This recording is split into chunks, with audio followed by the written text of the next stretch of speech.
a Friday. Happy Friday to you and yours. Enjoy the weather. Let's have a frickin' weekend, shall we? It's Mr. Irrelevant. I'm Alex Strouf with you from the Gurgle offices, One Call That's All studio at the Avenue in downtown Milwaukee. JOSHY DiMaggio is here. Will Summers is here. And, of course, producer Tiny Hands, our guy Hunter Vaughn, who does the most work on this show. We should probably give him his flowers right off the top. Hunter Vaughn is back at the Everlight Solar Studio in downtown Madison. Good afternoon. Happy Friday. JOSHY,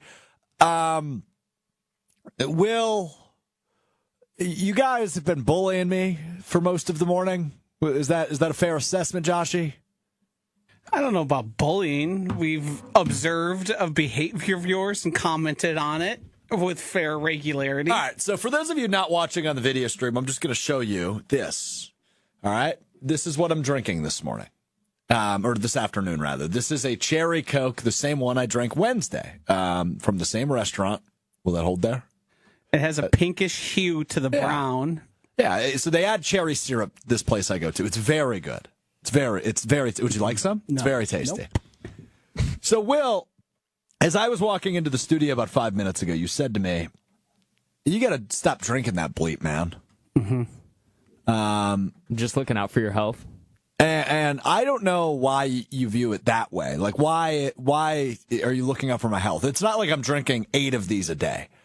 I'm having one soda. I have one soda per day on the weekdays. I don't drink soda on the weekends unless it's part of like a mixed drink, right? If I'm having like if I'm mixing like my whiskey with a Coke, right? So you're drinking soda on the weekend. Yeah. No, I'm not. I mean, no, we just replace them with barley pops. It's different if it's mixed with barley something, pops, right? Yeah. Barley and wheat pops, indeed. You are the only person I know that is your age that consistently 26, consistently consumes full-bodied, full-flavored soda every single day. You and the gamers that we see out here who spend most of their time in front of a computer screen or with an Xbox controller in hand, those are the only people. When I was, and I'm sure this applies to the rest of us, when we were 14 and playing Halo or whatever Will was playing since he was a baby when Halo came out, yeah. That it's a very sophomoric thing.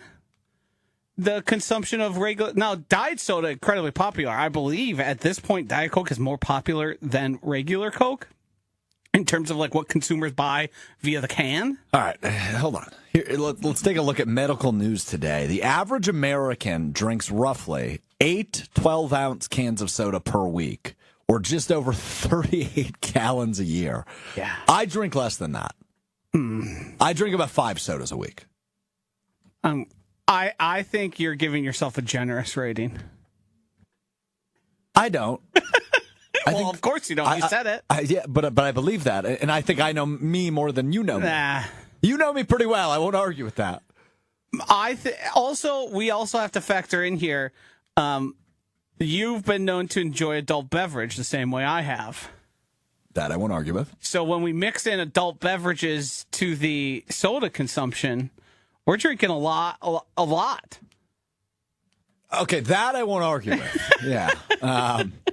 I do like to have an adult beverage. Uh-huh. I like a good happy hour. I love a good happy hour. I'll be having some tonight. Like is an understatement. Yeah, you can go see JOSHY, by the way. Where are you tonight? Camp Bar in Tosa. Camp Bar in Wauwatosa, if you're feeling up for the Bucks game. They play the Knicks tonight? Yes. It's Bucks Knicks. If you're looking for something to do, Michelob Ultra and JOSHY will be out at Camp Bar in Wauwatosa. So make sure you go say what's up to him. But I think I'm all right. I appreciate Will's concern to my soda. I'm not going to call it an addiction. I do drink a few sodas a week, but it's not like I'm out of hand. So when I consume a regular soda, which is at this point pretty rare, okay, do you not get like a tummy ache? I occasionally do, and that's when I don't finish them. Now, again, I want to point out, and I think I've said this to you before, but I don't know if I've said it on the show or not. I got this soda at about 12 noon, and I'm maybe what would you say, a quarter of the way in? Sure. This will last me until 4 o'clock. Also, the interesting thing about you, too, is you never drink just a classic Coca-Cola. No, I'm not a classic soda guy. I need a flavor. You've come in with, like, the Mountain Dew Baja Blast. Yep. You've come in don't with, like, slander the Baja variation Blast. Well, you can only drink it from Taco Bell via the fountain. Otherwise, every other. No, the bottle's good. I got to bring you one of these days. I have some. Won't in my drink fridge. it? Bottle's good. Yes, you will. And throw it on a cup of ice. Ooh, baby. No. Now we're talking. But no. So your observation is correct. I am a flavored soda guy. Yeah, they're always like intricately flavored. Yes. It's never just a straight up Coca-Cola. So my favorite sodas are this, right? So I have 3 sodas I primarily Play drink. the music. Yeah, go ahead, Hunter. Give me a little NFL music while you're at it. So I drink 3 types of soda. Okay, so the 3 main brands that I drink are the following: Mountain Dew, Dr. Pepper, and Coca-Cola. And you will find out, as Joshy is pointing out, now Mountain Dew, I will drink the original Mountain Dew. If I am drinking a Dr. Pepper that is not from McDonald's, I didn't even know Dr. Pepper was served at McDonald's. Oh, it's good. I mean, McDonald's soda, for whatever reason, is like electric. Yeah, and I don't mean more syrup in. Okay, is that it? Yeah. But it feels like it vibrates your brain a little bit. Uh-huh. And I know, Will's a big Diet Coke guy. Huge Diet Coke guy. And the Diet Coke from McDonald's also just like it tickles your brain in a weird way. Now, I drink typically like Code Red Mountain Dew or Baja Blast Mountain Dew. Code Red is literally the platonic ideal of gamer sauce. You must be the only person You're over the age 13. of 12 that drinks that. Why would you ever admit that you drink Code Red? Ever. I was about to throw out the fact that Voltage is really good. I also really I don't even know what Voltage is. the blue one. Why? So not only are you consuming an incredible high level of sugar, you are then also ingesting all those dyes that they keep warning us about being problematic. You said, you know what? Give me the dye, give me the sugar. Yeah, no doubt. Tickles my brain in a different way. I also really like the Live Wire. That's the orange flavored one, Mountain Dew. I could go all day. See? That sounds like an addiction. You just said it tickles your brain. Yeah. Now, for Dr. Pepper, I really like extra cherry What? Dr. Pepper. Dr. Pepper's already a flavored soda. Yeah, but I want extra cherry in my Dr. That's Pepper. crazy. Or the vanilla one, also really good. Have you ever had the Dr. Pepper cream soda flavored one? No, of course not. It's really good. It is good. I'll back you on that one. Thanks. And then finally, Coke. I just love cherry Coke. So cherry is one of the flavors that I love, right? So like I've mentioned on the show before, I'm a candy guy. I like candy. Shocker. In fact, No way. hold on a minute. Look what I got in my back pocket right now. Starburst wrapper. I had a couple Starbursts this morning. You're just throwing wrappers in your back pocket and not throwing them away? Well, Like, you're 12 years old. Our director of finance here at Good Karma Brands, she has a candy bin in her office, and I am probably one of like 3 people that go in there to eat it. And she always refills the Starburst. So I'm a fruit candy guy. So I like Starburst, I like Skittles, I like Nerd Clusters. Like those are my go-to candies.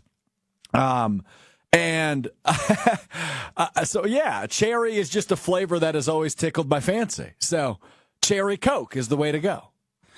I got to admit, I thought you were going to come out ahead of this one and think we were overreacting. And I think each one of us is more convicted in our beliefs. Okay, so, Will, do I have a problem? Yeah, how are your teeth not falling out of your head with how much sugar you eat? You know, one Coke is like it goes over the amount of sugar you're supposed to have in a day. There's 39 grams in a 12-ounce Coke, and you're only supposed to have 36 grams. Let me Not to get scientifical. All right, Scientifical, huh? Is that a word? Scientific is what you're looking for. Yeah, I had to put a little extra on it. A little oomph. All right, so here is my average intake of drinks, and then we will move on to the Packers. I start the day with a black coffee. Okay, normal, right? Normal start to the day. Yep. And Normal then adult I stuff. carry around this water bottle. It's 24 ounces, so I will finish one of these after the coffee. I will drink an entire thing of water. Then I will go get lunch. Typically I'll get a sub or a sandwich, or today I got like a little cheeseburger, and I will get a soda with my lunch every day. Usually a cherry Coke. Okay. if you didn't bring a live wire from home. You mean if his mom didn't pack one in his lunch? Like, because again, he's 12.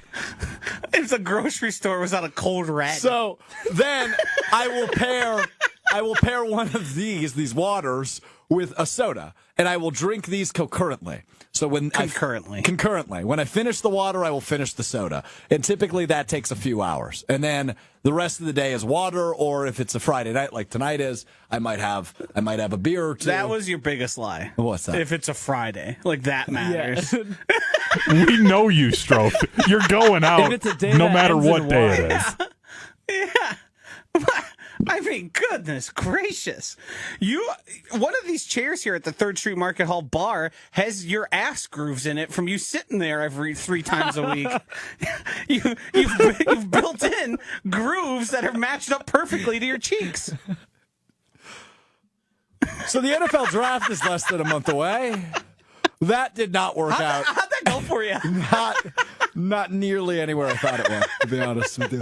So the NFL draft coming up in less than a month up in Green Bay begins April 24th. That is the Thursday and, of course, the night of the first round. And while the buzz and the excitement of the NFL draft is certainly here, right, man? Like everybody I've talked to is going. Josh, are you having similar conversations? I'm just curious if that's only. I feel like anybody I've talked to, my friends, people I work with, it seems like just about everybody is heading up to Green Bay for the draft. I no, that's not the case for me. I think you probably have more people that are from the area originally or near the area currently. I do have a few friends that have reached out about, hey, are you going to be up there? Mostly just guys planning to do like a day or two at the draft. So, I mean, I think everybody, if you're in Wisconsin, are going to know somebody that goes. I mean, it's at 250,000 expected people at that thing. I feel like that's under. That's what Green Bay says. I don't know about that, man. The way I view it is I think there's literally going to be the population of Green Bay. Something I recently learned about myself, by the way, is I'm really good with populations and like population guy. Like if somebody wants to pull up the top 10 populated cities in the United States, I'm a population guy. If somebody wants to pull up the top 10 populated cities in the United States, I think I could rattle them. I think I could rattle them off in order. I mean, I don't think you could do an order. There's no way. That's the thing. I think I could. No. We'll do that in a second. Could you do the top 10 populated cities in Wisconsin? Yes, I could do that too. Hold on. What? We're not just going to go. We'll get back to it. I just want to make this point now. because I'm going to tell you right now, Green Bay, the number 3 populated city in the state of Wisconsin, has a population of about 106,000. And we are expecting probably triple that for the NFL draft, which is the point I was trying to make before we all got distracted. It is a Friday after all. I understand we got a little bit of Friday energy going on here. But it's going to be nuts. Like, I don't know how this many people. And by the way, the draft is actually held in Ashwaubenon, not Green Bay. So it's going to be bonkers. And I'm very much looking forward to it. But it is going to be a sea of football fans coming up in a month. We will get to the Packers and why I think I've landed on what position they're going to draft in the first round in just a moment. But what are we doing first? Are we doing U.S. cities or are we doing Wisconsin Let's go cities? macro. Hunter, if you've got your list. I have both start with lists. that one. I've got Wisconsin. Okay. All right, great. Okay, great. So, Let's go with the United States first. So it goes New York, Los Angeles. Yeah. I think Chicago is 3 now. I don't know. You tell us. Things get hairy around here. Well, because it's close, right? So I know that there's another city that has bounced back and forth. So I believe Chicago is 3. Sneaky 4 here, people. Sneaky 4. Houston, Texas is 4. It's not sneaky. Only thing people know about it is how gigantic it is. So Houston, Texas 4th. I believe Atlanta comes in at 5th. No. Is Atlanta 6th then? Not in the top 10, as Yeah. far as I can tell. Oh. Okay, so I'm a phony. Got it. Yep. Well, let me give you the other ones then, just right away that I know are in there. Dallas Fort Worth is top 5, I believe. Atlanta's 37. Is it really? And by the way, Fort Worth, separate city, so Dallas, number 9. They don't combine their population? I thought No, they did. you're confusing media markets or DMAs with actual cities. You're such a fraud.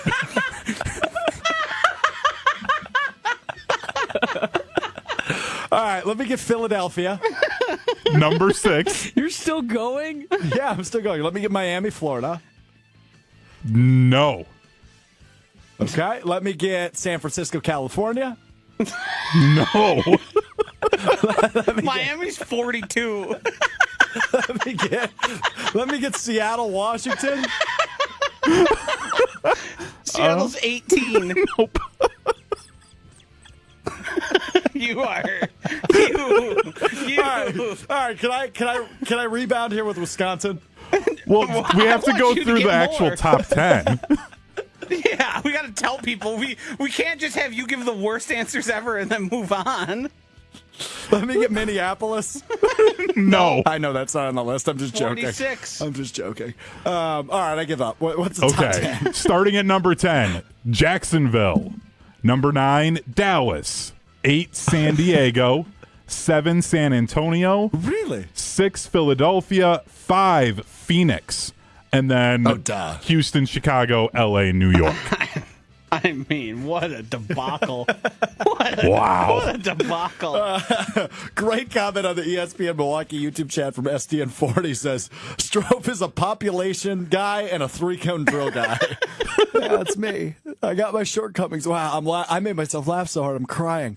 All right, let me get a rebound here. Let's do the top 10 Wisconsin cities. All right, let's just knock these out right away. This is easy. This is light work here. All right, here goes. Oh, we changed the music. Yeah. Figure it. Let's go some college football. Oh, I'm crying. All right, let's just knock these out. That's Milwaukee, Madison, Green Bay, Racine, Nope. Kenosha. Nope. Is it Kenosha, Racine? Yeah. Yep. 4-5, Kenosha, Racine? Yep. Okay. Then we have Waukesha somewhere in there. I don't know the exact order here. What? They are 8th. Okay, I missed 7. Your whole thing was you know populations and you could give us them in order. Oh, I missed Appleton. My bad. Missed Appleton. Right? Yes. Okay, then it goes Waukesha, and then it goes, oh boy. I think Janesville is like 9th or 10th, right? They're 10th. So bigger than Janesville. How about,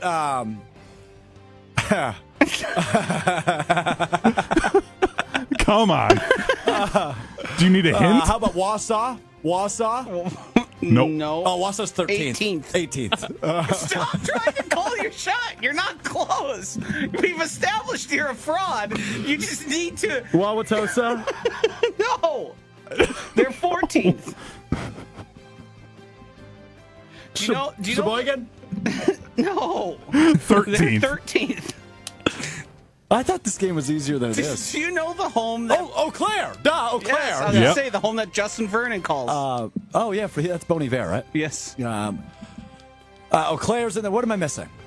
What number am I missing? Number 9. Did you? Because he got number 10 with Janesville. And he They got. share a lot in Yeah. common with the Tennessee Titans. That's a great hint. That is a awesome hint. It's a layup hint. Nashville's not in Wisconsin. Oh my gosh. Is that a city called Nashville? Think about Titan. Oh, Oshkosh. There we There we go. Sure. So population guy. Proven, right? I did all right there. I mean, No. And to think you tried to sneak that by us, I knew that was phony from the moment you said it. I might be the most vindicated man in history right now. You know, it's amazing. Our viewership has gone up. They said, you got to see this guy. You gotta see He's this making ass. an ass of himself. I got him in order. I think you got 3 in order. That was like the Yes. best you were able to do for No, both no, of them. no. Yeah. No, I got 4 in both. I got 5 in Wisconsin. I got 4 in the United States. You got 10 right. But then you mixed up Kenosha Racine. You forgot about Eau Claire as a whole. You didn't know what Oshkosh was.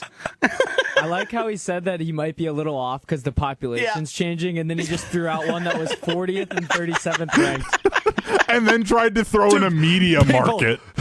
Like people are moving. What do you want? I want you to come back on Monday and have the top 20 in one of these just memorized. I want you to sit at home while you're drinking your full flavored Code Red, your Volt, whatever it is. With the Call of Duty code on the back. Yeah. scratch off. Got to get that double XP. You want a free skin. I'm gonna piss my pants. You're more of a soda guy than you are any of these guys you claim to be. Soda guy is number one. So I think I figured out what position the Packers are going to draft in the first round. And here's why. So, Jesus, take the wheel. Whew. So I've been looking at the top 30 visits that the Packers have taken, excuse me. And I think it gives you obviously a pretty good ideology as to what the Packers are looking for. Now, they're going to they're going to do their due diligence. They're going to visit with a lot of positions and position groups, right? The news yesterday was they were visiting with a Texas wide receiver, Isaiah Bond, who's looked at as a round 2 or 3 pick. Probably a top 10 receiver in this draft. Pretty good receiver class this year, Joshy, if I'm not mistaken, right? There's probably 11 or 12 wide receivers that could go in the first 2 days. Slight on top end talent, but through the later first and into the second, there will be a decent amount taken. That's certainly what it looks like. And, I think the Packers obviously are in the market for a receiver, but I don't think this is the year that they finally, buck the trend of not drafting receivers in the first round. They haven't done that since 2002 with Javon Walker. I would imagine that does not change in 2024 with the draft just outside of Lambeau Field. I think we are getting set up again to go, kind of like we did last year. Right? The thought last year was, they need, they could use a receiver. They could use a cornerback. They could use a safety. They could use a linebacker. I think linebacker was probably the sexy pick in the 2024 draft that a lot of Packers fans were hoping for. I remember I did a lot of research strictly on linebackers just because it felt like a foregone conclusion last year. This year, I think it's going to be offensive line.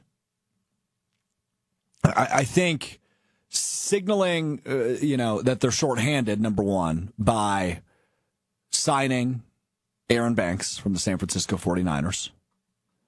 I think losing Josh Myers.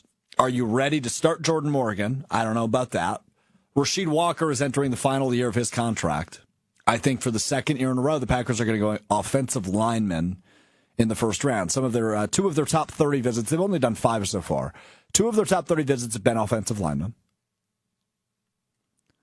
And I think Goody gets fixated, and not in a bad way, but he gets fixated on problems. When you think about the playoff game, the final game of the season ultimately for the Packers against the Philadelphia Eagles, outside of the non-existent pass rush throughout the entirety of the season, the biggest problem in that game specifically was the offensive line. When you had a guy go down and you brought in other bench players, they couldn't shine under the bright lights. They just couldn't. Penalties, holding, false starts, losing. It was just gross. And I think Goody is going to overcorrect the offensive line position this year, similarly to how he overcorrected on safety last year. Now, obviously, last year safety, there was really nobody under contract, right? Darnell Savage walked, Jonathan Owens walked. They just didn't really have safeties on the roster. So they signed Xavier McKinney and they drafted 3 of them. Not in the first round, but they drafted 3 of them, 2 of which made a big impact on this defense in Evan Williams and Javon Bullard. I think Goody is fixated on the offensive line. Brings in Aaron Banks, drafted last year Jordan Morgan. I think first round, it is going to be another, all right, what does that do for us right now? I think offensive line is where the Packers are going to go in the first round. And I am not super thrilled about that idea, but given some of the things I've been reading into, given some of the top 30 visits that they are taking, it seems to me like offensive line is a no-brainer. Now, speaking of rumors, and we are in the middle of rumor season, of course, when it comes to the NFL draft, Matt Miller of ESPN posted a 7-round mock draft on ESPN.com. And he wrote this after he had the Packers selecting an offensive lineman in the first round. Quote, rumors around the league have Green Bay drafting a tackle early. End quote, from Matt Miller, who's a terrific draft insider on ESPN and ESPN.com. Quote, rumors around the league have Green Bay drafting a tackle early, end quote. Now, rumors are just that, rumors. But I don't think this is a bad rumor, and I don't think this is a false rumor. I think Goody has proven who he is at this point. And that is a position where he looked at on wild card weekend against the Philadelphia Eagles a couple months back and said, that is not close to good enough.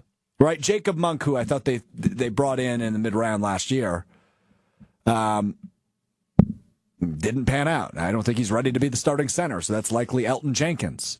Maybe Jordan Morgan competes for a starting spot at left tackle over Rasheed Walker. As I mentioned, he's entering the final year of his deal. But I don't think you're thrilled about that idea either.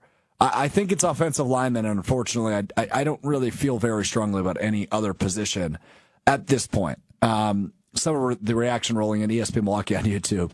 As Chef Ed chimes in, bet the house on it. Goody's going to take an offensive lineman. The fact I'm thinking the same as you, Strouf, scares me, Chef Ed says. Joseph chimes in, telepathy with Strouf is indeed concerning. Joshy? I think you have a chance to be right. I think the way you got there is wrong, incorrect, misdirected. Why is that? The two guys that they've had in already for visits are on the consensus board ranked in the 300th overall. So to connect that to first round offensive lineman doesn't really make sense. No. You've got the one rumor that works in your favor. Yeah. I think the Packers are going to add depth there and try and find some of those mid to later round guys that are the option. I think if you look at the way the offseason went, Goody doesn't usually add in free agency and then add in the draft. I think they view those positions as in a good place now that they've added to them. The Packers now have 6 offensive linemen that you could make a case for starting at different positions. When you look at the edge rushers, Kingsley Enagbare is a rotational piece. Lucas Van Ness hasn't proven he's even an NFL player yet, and you had a down year from Rashawn Gary, who, if does not perform well, the Packers can move on from him after this year.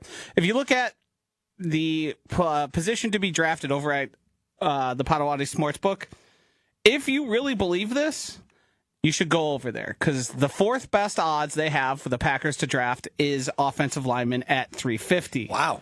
What's number 1? Defensive line and edge at plus 150. So you are getting the potential of a tackle or an edge rusher. Wow. I got to be honest with you. I didn't know they did odds on the position. That's cool. Mm-hmm. I like that. Yeah, you can. There's even some specials in there. If you click around, you can pick like first player drafted at each position. Oh, fun. Things along those lines. I think defensive lineman is far and away the favorite. The next best is cornerback at plus 200. After that is wide receiver. I think the signals we've seen of Brian Gutekunst being the only general manager at Tetro McMillan's workout is informative. I think, but he's viewed as like a top 10 pick, isn't he? No. He was in the draft process online. Then you started seeing the Daniel Jeremiahs, the Mel Kipers, the Matt Miller start to push him down in the draft. He still might be the first wide receiver drafted, but I think Luther Burden has a good case for that as well. Sure. So the reason he's kicking the tires and bothering with that is because he thinks there's a potential that he could end up there. That would be a 6'5" guy that immediately becomes a contributor. And just a little cleanup on something you mentioned about who they visited with. These are typically depth pieces, right? These are later round picks typically. Not necessarily. No. Like last year, for example, right? He visited with, I'm looking at 2023, which I will get back to. But last year, Marius Mims, right? He went 23rd overall, I think. Or he was a first-round pick. Yes. Tyler Guyton, I believe, was either a late first-round pick or a second-round pick. I believe he was the end of the first. Xavier Leggett, who's the wide receiver drafted by the Panthers, he was an early second-round pick, right? So there are guys that go high in the draft, but typically the guys that Goody meets with in the top 30 and ends up taking are second or really mainly third-round or third-day guys, right? So let's look at 2023 and 2024. For example, here are guys that Goody visited with in the top 30 and then ended up acquiring, whether that be through the draft or through undrafted free agent. In 2023, keep track of these. Dontavian Wicks, the wide receiver. Lou Nichols, the running back. Sean Clifford, the quarterback. Ben Sims, the tight end. Kadeem Telfort, the offensive tackle. And Carl Brooks, the defensive lineman. So 6 of his top 30 visits ended up becoming Packers, and they were later picks in 2023. In 2024, it was more of the same, right? At linebacker, you had Edgerrin Cooper and Tyron Hopper, who Goody drafted both of. At safety, Kitano Ladapo, one of the 3 safeties he drafted last year, ended up in Green Bay. And then on the offensive line, Donovan Jennings, who was an undrafted free agent, was the guy they utilized in the top 30 visits. Yeah, you left out an important part here, though. Lucas Van Ness, 13th overall pick, was a pre-draft visit. The 42nd overall pick was Lucas Musgrave. The 50th overall pick, Jaden Reed. All visits. So the Packers don't subterfuge here. If they want you, they bring you in. That's basically how I think you should view this. If this guy visits Green Bay, he is a guy they're thinking about taking, and they're doing the final checks and balances. I think that's probably like personality stuff, and ask some questions about some of the like deep dive and extremely uncomfortable personal life stuff that these scouts end up figuring out. I think if a guy ends up on that list, it means they're thinking about taking him. And I mean, I think largely in part, the visits match up with, we probably view this guy higher than the rest of the league. I think that's probably the signal, and that's why they end up being picks, because Goody says, well, I really like Dontavian Wicks. He's kind of said to be a 6th rounder. I'm going to take him in the 5th because that means I get my guy, and I still think I'm getting value on the pick. I think when it comes to Goody, saying he's going to draft an offensive lineman in the first round, I mean, that's like saying you're going to wake up and have a soda today. Great callback. Well, Just great work by Josh. Great callback. No notes. Goody loves the trenches. I thought that was lazy, just so you know. I think that was lazy. Yeah, that's fine. The rest of the audience didn't, so we'll take our wins where we can get them. The thing is, Goody prioritizes the trenches. That's very clear. That is the Green Bay approach. That's Goody's approach. I think my 2 surest confident bets, if I were to go to the Podle Sportsbook and put money down, it would be both the edge, D-line, and then offensive line.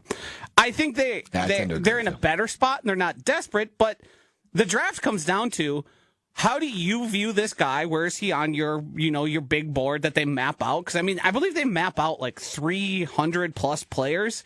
Sometimes it's fewer than that because they don't think there's draftable players, but these guys are all ranked somewhere along the lines, and then they mix in as a positional need or not. If they think there's a top 10 talent and it's at 23, they're taking that guy. Mm-hmm. I don't think it really matters other than taking a quarterback like last year or this year. I don't think it matters what position they play. I think it is, this guy is a difference maker, we're taking him. And that's sort of how they end up taking 3 or 4 guys at, Goody just throws as many picks at what he deems issues. I think edge rusher leads, to me, only because that production from that room was laughable. Yeah, totally agree. But here's the thing, Joshy. I think they view it more as a coaching issue than they do a personnel issue. Right. Because when you look at the adjustments they've made this offseason, what have they signed? What have they brought in? Nothing. They brought in a new pass rush coach. Right, that was it. That's so easy to say, but Goody's only going to take guys he believes can fit his system and what's going to work and are good players. Like, that doesn't... I don't necessarily think, oh, well, they haven't done anything there, so they're not going to. Yeah. I think the offseason is it's in its early stages for Goody's. He's still trying to figure out what they need. I think having 6 offensive linemen is a luxury.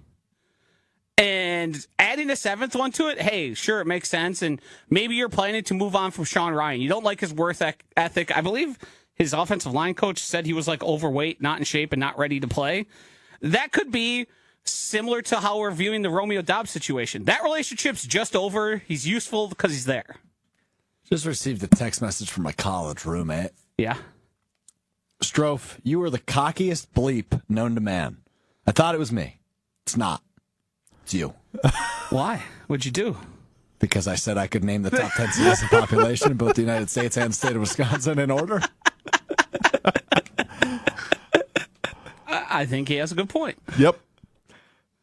Yep. All right. This is another parallel to your Ben Brust. You are every guy, and you greatly overimagine your abilities. I overestimate myself greatly. It is your. But here's the thing. It is your greatest attribute and your biggest flaw, all in one. Here's the thing. It's never going to change either. No, right? No. You know, we spent 10 minutes basically telling you you're not what you think you are, and you said, "Watch this, Buster." And it proved all of us right. And the next right, time last thing something the Packers- comes up, you're going to do it again. You'll do it right again. 100%. I mean, I ran an NFL combine, for God's sake. We are a couple weeks away from you being humbled and saying, "I'll get him next time." Yep. I'll get them next time. All right. One last thing on the Packers and the draft before we get to a fun game that Hunter has come up with, which I don't really know how we're going to execute it yet, but we will get to it in just a second. So you mentioned that Goody is going to approach what he views as the flaws, right? And typically that's been in the trenches and probably will become the draft. Like, I'm not saying they won't draft an edge or a defensive tackle. I just think that's probably going to be a round 2, round 3, round 4 thing that Goody approaches. The thing with edge that's interesting, and this is like basically it's first round or bust. Like, you can add depth and useful pieces, but if you want like a true here's the thing. If Goody thinks he has starters at that position, he's not going to draft the first round. Agreed. If he thinks that, well, Lucas Van Ness could be useful, but I don't have confidence in him being a starter, then that's where that makes sense. But I'll tell you what I think is going to get ignored for the second year in a row, and that's wide receiver. I don't think that Goody views wide receiver as big of a hole as we do. They did not draft a wide receiver in last year's draft. Nope. I would not be floored if they don't again, but I think they will, and it'll be like round 5, round 6. I don't think you're getting a round 1. I don't think you're getting a day 2 receiver. I think that's going to be trenches galore and maybe a corner. I think they invest in wide receiver. I hope you're right. I wouldn't be surprised if they throw 2 picks at it. You basically got an off year. So do you do totality. do you do a Reed Wicks type thing, or I mean, probably not a Watson Dobbs because that was what, round 2, round 4. Yeah, I mean, Reed Wicks was round 2, round 5. The thing is, the position they need, and who knows, maybe they view McCole Hardman as a deep threat, which I think we could call into question the validity of that statement, seeing as his average depth of target is basically the line of scrimmage, because he's largely a gadget player, but he is fast. That is one thing he has to his credit. If they view that they need that position and that guy to fill the Watson role, you're not going to get those guys late. When those guys that mix size and speed that way, those guys get pushed up draft boards because everybody wants one. Yeah. It's much like an edge rusher. The guys who have production and are athletic, everyone goes, well, yeah, he had 4.5 sacks, but I could turn him into a double-digit sack per year guy. That's sort of how that goes to me. What you doing over there? Strouf just stood up, walked over, grabbed an Apple remote. Yeah, so we're about to play a game, but I need you to be able to see the screen. So I was trying to help you help me. Well, you could have just told me, why don't you pull up the YouTube, because that's what you're going to do. And I have a computer right to my right where you I can tell see. me, I pull up YouTube, I watch on my screen in front of me. So Okay, Josh, pull up YouTube. we're just ignoring the fact that this conversation could have happened well before the show because Strouf and I decided on this at 11:45 today, and we're going to do this now instead of. Well, hold on. Actually, you decided on this at probably 9 a.m. Actually, is what happened. Yes, I It was did. well before 11:45 that this idea came about. I just forgot. Okay, I forgot. I'm sorry. So, Okay, Josh, I just wish you want cared about the show more. That's all. I do care about the show. I just forgot. I'm trying to help you, help us, help them, if that makes sense. All right, so what we are going to do, it says this content isn't available. Perfect. Great. So I can't even get it on the screen. I'm looking at the screen. We're good. Okay, great. We are going to play. It's going to be delayed. So Hunter has a list of video clips, is my understanding. Yes, so we're going to if fans of the show will remember, a little while back, we did the wheel of audio clips. Wheel of quotes, yes. Wheel of quotes, that was it. And instead of actually playing them, we had Will read them.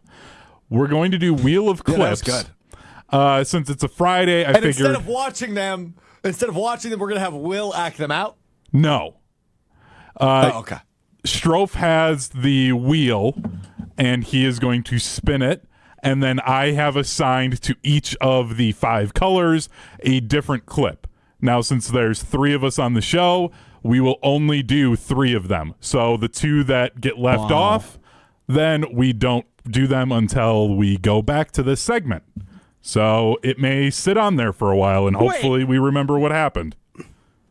There's one on here that if it doesn't make today, it has to be on Monday. It will make today, even if we don't get to it. Okay. Yeah, well, here we go. fine.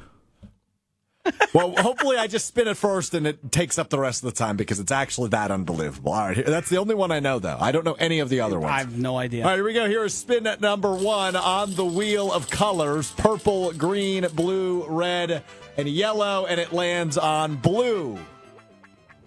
All right, here is the clip for blue. We go to college hockey. Huge game winner. Oh, boy. Major, refeed, shot, score! Cornell takes the lead!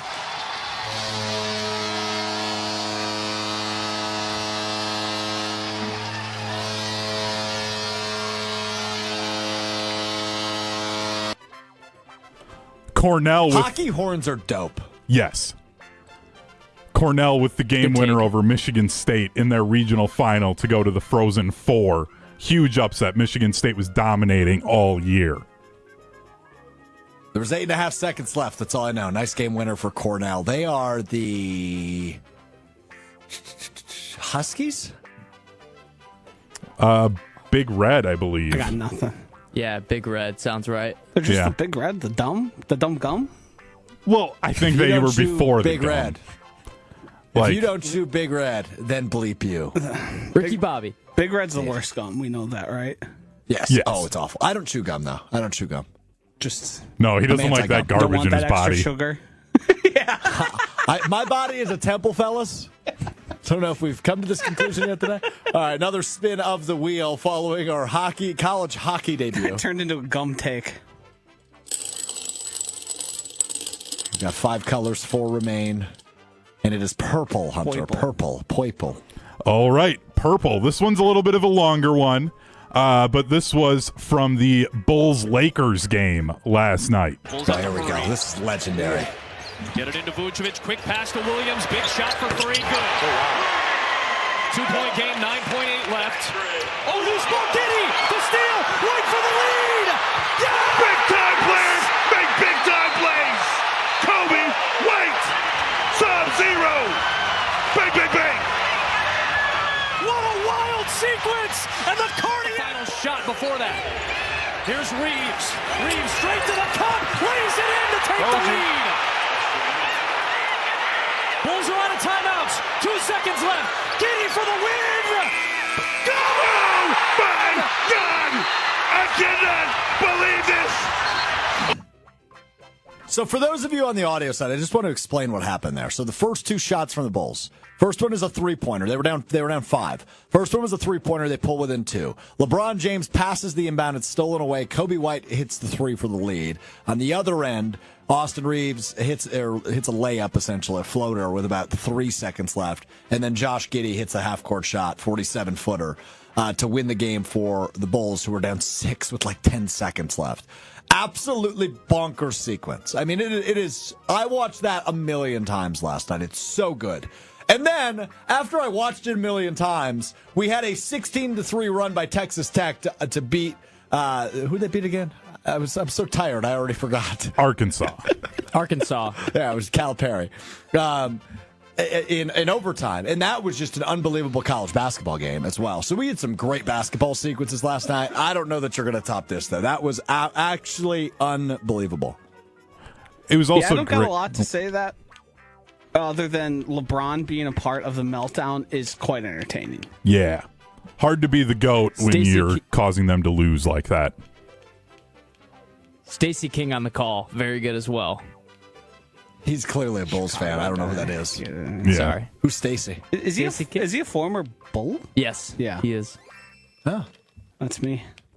Known stuff. Look at you. We have one more spin. Oh, please. I don't know how to hold this. It's very, very janky. We got like a fake leg here. All right, here we go. Okay, focus. Last spin. Carry on. Carry on. It's going to be a repeat. Blue or purple would be a repeat. Is that green? That. It's more green, but it's on the prong. Do we want to do a respin? That's green. Okay, we No, can that's just do green. Or do you want me to do a respin? It's up to you. We could be here all day. Let's just Okay, go green. we're going to go with green.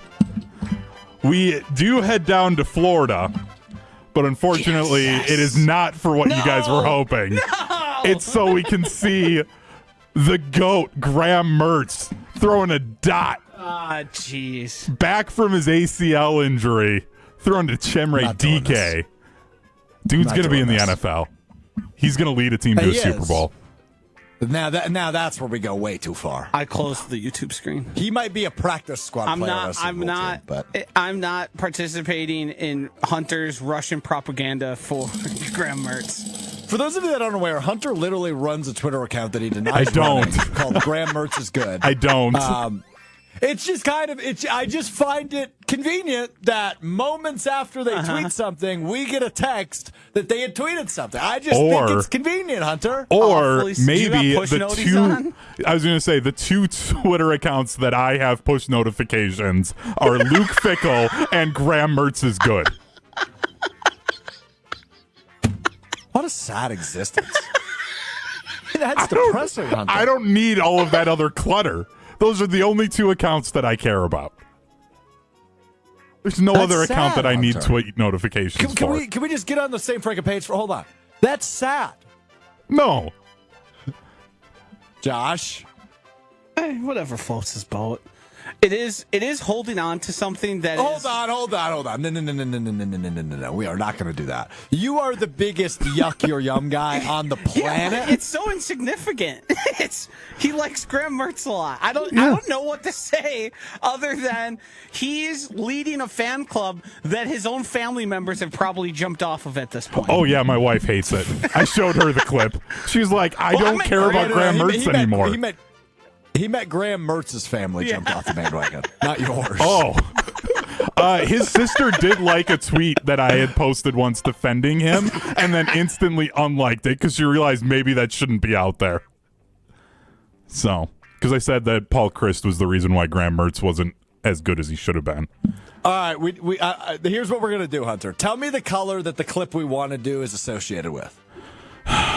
This ruins the integrity of the game, but it would be No. red. Tell me what it is. It's red. Okay, it's red. I'm going to spin the wheel. We have a 80% chance it doesn't land on red. If it doesn't, I'm walking out of the program. You quit? Yeah. Well, for the day. Oh, that's pathetic. So That's not only- sad.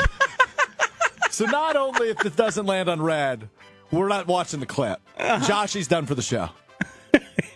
I'm a gambling man. Let's go, baby. Here we go. No red. No We red. want No red. red. No red. No red. Come on, baby. No way. I can't believe this. Let's go. I told you I'm a gambling man. Wow.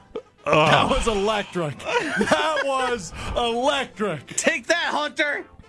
We head back down to the Florida Gators.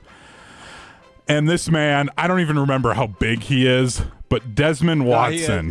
He is 464 pounds. 6'6", 464. And he ran a faster 40 than Alex Strouf, and we have the tape. All right, so much better start than me. He's Although I explosive. bet I beat him in a 20-yard split, but then, I mean, he just carries. Yeah, I mean, that's not bad. I assume he's a defensive tackle. Yes. Where else you put They're him? calling him the push-tush stopper. Oh. I mean, it can't be overstated that a man. How much do you weigh? I weigh about 175.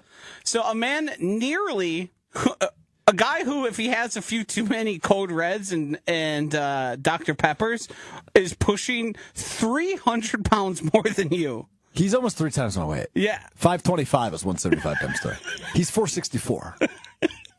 And this guy has a lot of lore about him. When he came into college as an 18-year-old, there were stories about him being over 500 pounds at that time. So he slimmed down at this rate to 464. He ran, so hold on a minute. And again, comparing me to a guy that is going to be a professional athlete is probably not fair. But when he's 464 pounds. You would think someone your size, your weight, would be able to beat him in a race. And the answer is I can't. Now, if it's 60 yards, I think you might get him, because I can't imagine that gas tank carries him much more than 40. That's fair. The thing is, I don't really understand why defensive tackles run the 40. It does show explosiveness. Okay, sure.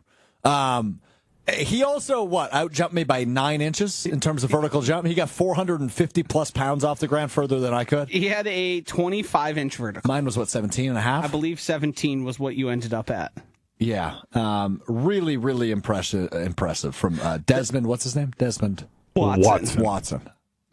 And he's like currently unranked, but if you are a team in the late and you think you can get him to slim down to 380, that's a lot of weight. A lot. But I can't imagine his, like, if you watch his clips and if you like Desmond Watson highlight tapes, he moves for somebody 464 pounds is like unfathomable, especially in the NFL. Like, even though the biggest guys you see, they're usually around like 330. It's also like the fact that he's able to complete the conditioning test that you have to, because Brad would probably remember it. Brad Nortman, former NFL punter, would probably remember it better. But I think the NFL conditioning test, you have to be able to run like 110 yards, but you do like the sideline to sideline run, and you have to be able to do that in like under a minute or something like that, and then you have to run it again. I can't remember exactly what it is, but like he clearly is able to do that, and at his size, to be able to do that, like, if you can get him to cut down that weight, it's going to be, he could actually do something. There's a super athlete underneath that. Like, for him to be moving that fast and that well at that size is crazy. It is. And I really thought this was going to be more of a knock on me than it was a compliment to him. So I'm actually happy with how this worked out. Well, we've already beat you down so much. Yeah, it's hard to hammer home somebody nearly 3,300 pounds more than you, moving faster than you. That, I don't think, can be, when you step away, I want people to just have that. Can I ask you a few questions before we move on? Do you think I'm stupid? No. Do you think I am irritating? Irritating? Yeah, of course. Do you think I am cocky? Yes. Do you think I am egotistical? Yes. Do you think I am narcissistic? Yes. Really? Yes. You have tendencies. Not all the time. But there's moments where you definitely the guy do. running the 40. Well, somebody who is narcissistic would take the whole segment and be like, yeah, it's about me. Let me talk about me a little bit more. That's not what I did, though. You literally asked us questions about yourself. By definition, you literally did exactly what a narcissist would Out of do. nowhere. Sometimes you know what? Are you a gaslighter? Yes. Because everyone else was on the same page, and you said, that's not what I did. And I thought, did I have a stroke? What just happened? There's a reason to it. There's a reason. There's a reason I asked it. It's because I've noticed recently that Josh's fuse with me has grown shorter and shorter. So I just wanted to make sure he still liked me. Well, I've said for a long time I like you. I have negative qualities. Do you? Yeah, of course. What are they? I'm probably a little rude, probably a little short. Probably don't check in with people and see how they're doing enough.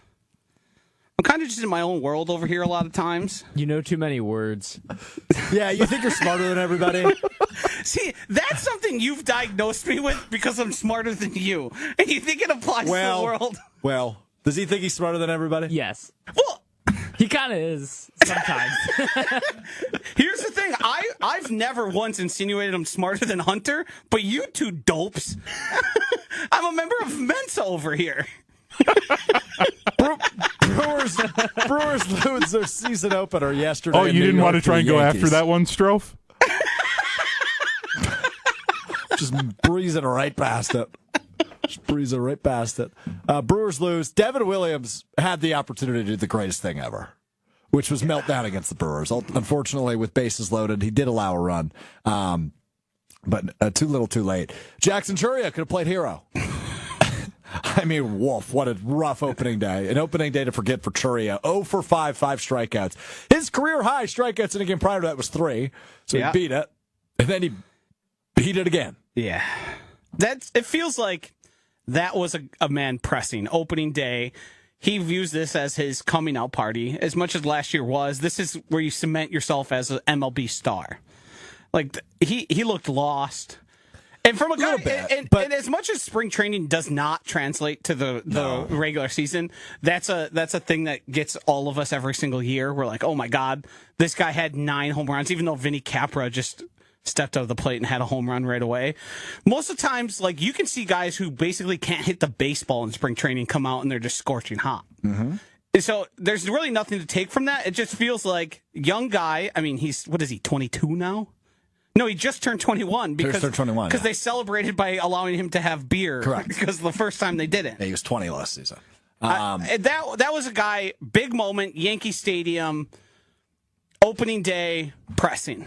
Look, it is what it is, right? I mean, there's still 161 of these puppies left, and there's no doubt he's still the face of this franchise. Yes. He's going to have 30 home runs. He's going to be fine. But to your point, Joshy, this is the spotlight is the brightest. It's a national television game. You're at Yankee Stadium. It's a huge game. Everybody in America's watching at least a little bit of it. And the guy just couldn't make contact. I think he fouled off less balls than he struck out. Yeah, the times he struck out. So not a great opening day for Jackson Churia, but it'll be all right. So just to make sure I've got my baseball terminology down here as the season begins. 4 strikeouts in a game is a golden sombrero. 5 strikeouts in a game is a platinum sombrero. Yeah. In the rare occasion that somebody would strike out 6 times in a game, is there a name for that? I don't believe we have a term for that, Hunter. I don't think so. I'm going to look it up. But like, how many times? That'd be so absurd to get that many at bats. Like, is that a double platinum sombrero? Like, that's what happens when you go platinum a few times. Sapphire. Oh, okay. Diamond sombrero. Yeah. Only 8 players have had 6 strikeouts in one game. Are any of the Milwaukee Brewers? Yes, Jeff Jenkins. There you go. Jeff with a G, right? Jeff Jenkins was the last person to do it in 2004. It hasn't happened since 2004? Yeah. Wow. Only 8 players have had 6 strikeouts in one game, as listed as the following. Okay. Cecil Cooper did it while he was a Red Sox. No kidding. And then that dates back to 1913. Carl Wallman of the St. Louis Browns. Wow. Was the first to do it. Google AI is giving me 2 answers to a 6 strikeout outing.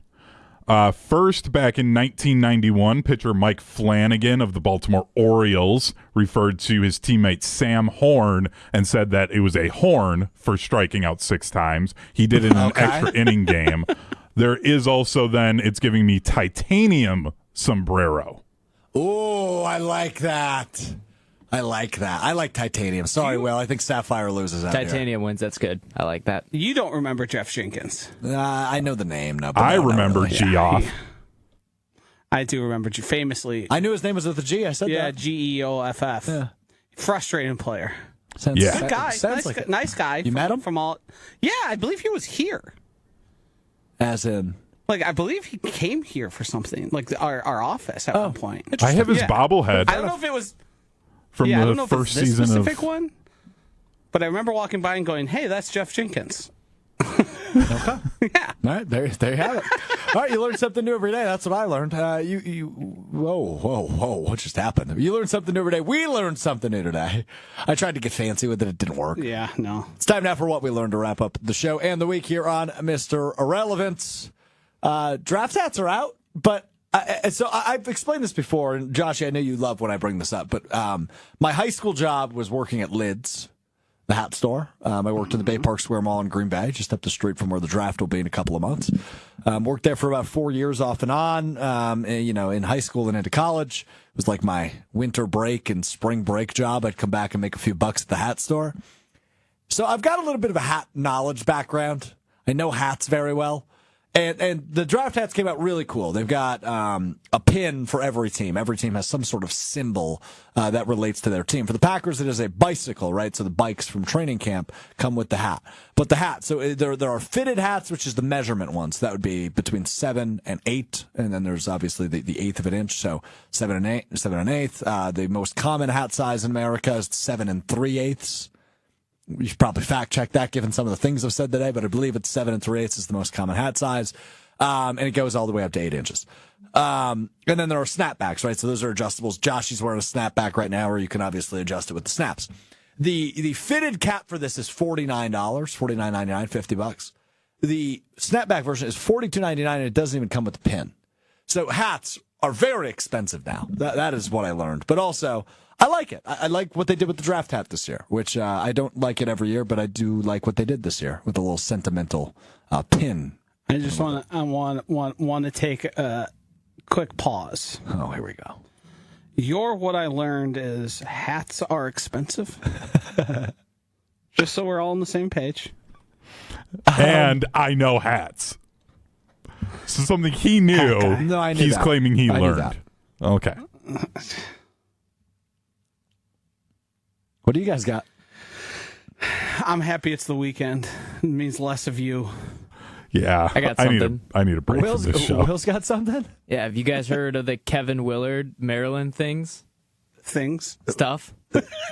So How descriptive. basically vague. before the Sweet 16 game last night versus Florida, which they eventually lost, he was already claiming, or he didn't claim anything, but everyone knew he was already going to take the Villanova job. So fans at the hotel were booing him while he was on his way to the Sweet 16 game last night. Just because I feel like if you're a head coach in the NCAA nowadays, you got to do what the McNeese coach did and either say you're going to leave before the season's over or just say, no comment, I love my team. It's one or the other. He kind of just sat in the middle, and now it's this whole thing about coaches leaving and the NIL, and then it's the saddest team a team has ever been going to the Sweet 16. I thought that was interesting. Okay. Did you learn about the stuff and the thing, Joshy? I did. I also learned it's Adepticon right now. Yeah, that's exactly what's going on. The board games hobby Yeah. seminars. No wonder BO was leaking out of that room. That's mean. I learned that backyard baseball is now available on your phone. So I've never been more distracted at work than I have the last 2 days. Best Pablo $5 Sanchez, I ever spent. One of the greatest video game Totally athletes agree. in the Yes. history of Facts. video games. That is a Yep. fact. All right. I can't handle Joshy anymore, so we got to end the show. Do you think there's going to be any carnal passions between these people to this over the weekend? What Okay. does that mean? No. Do you think there's going to be any hookups? No, stop. Stop. Let's just end the show. It's a Friday. The Best Western's going to be rocking. Stop. Maybe a little strip Catan. Who knows?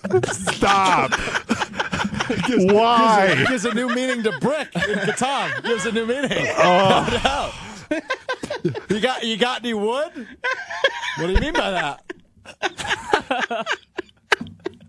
I love Catan. Great game. That'll do it for us. We'll talk to you Monday. Peace.